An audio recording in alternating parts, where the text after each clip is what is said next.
इस कोरोना की वैश्विक लड़ाई के दौरान राज्य सरकार ने कई घोषणाएं की और घोषणाएं भी लोक लुभावनी घोषणाएं की। जिस प्रकार से राजनीति के मैदान के अंदर चुनाव के दौरान जो घोषणाएं की जाती है वैसी ही घोषणाएं की।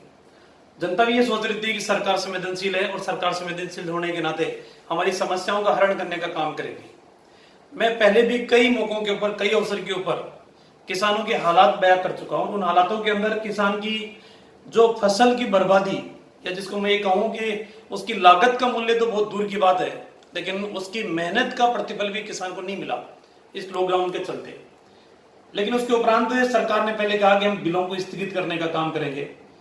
बहुत से लोगों ने, बहुत से किसान संगठनों ने भी, बहुत से नेताओं ने भी, बहुत से राजनीतिक पार्टियों के विधायकों ने, सांसदों ने भी सरकार के सामने मांग रखी कि किसानों की हालत बहुत ज्यादा दयनीय है और इस दयनीय हालत के अंदर सरकार को बिजली के बिलों को माफ करना चाहिए, ना कि स्थगित करना चाहिए।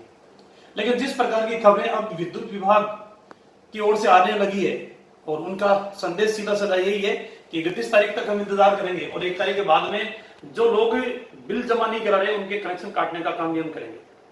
हाँ, सरकार ने एक काम तो 2-3 दिन पहले ही शुरू कर दिया, अवैध रूप से बीसीआर भरने का काम। एक तरीके से हम ये कह सकते हैं कि कोर्ट के अंदर खुजली का काम सरकार कर रही है। एक तरफ किसान को उसका मूल्य नहीं मिला, किसान कहीं से दूसरे वैकल्पिक व्यवस्था नहीं कर पाया और उसके उपरांत अब हजारों रुपए की उसकी बीसीआर भरना भी विभाग ने शुरू कर दिया। मैं चाहूंगा प्रदेश के मुख्यमंत्री महोदय से कि कम से कम इस संकट के दौरान कम से कम किसानों के दर्द को समझते हुए, किसानों के मर्म को समझते हुए कि उनकी फसलें किस प्रकार से बर्बाद हुई है, उनके उचित मूल्य नहीं मिलने की वजह से कम बिलों को माफ करें। सरकार के कई पार्टी, उनके स्वयं की पार्टी के कई जनप्रतिनिधियों ने भी इस प्रकार की मांग रखी है कि सरकार को बिलों को माफ करना चाहिए। ठीक है, हम प्रतिपक्ष की भूमिका में हैं, आप हमारी बात नहीं मानोगे, हमारी बात मानोगे तो लोग ये कहेंगे साहब प्रतिपक्ष की बात को सरकार ने स्वीकार किया। लेकिन कम से कम अपने पूर्व जनप्रतिनिधि या वर्तमान जनप्रतिनिधियों की बातों को तो आप गंभीरता से लें, उनकी बातों पर विचार करें।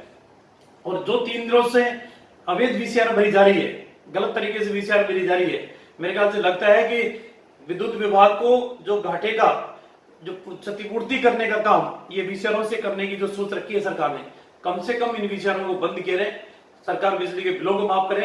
नहीं, आने वाले समय के अंदर सिर्फ और सिर्फ मुझे लगता है एक जन आंदोलन खड़ा होगा और उसकी जिम्मेदारी सिर्फ और सिर्फ सरकार की होगी।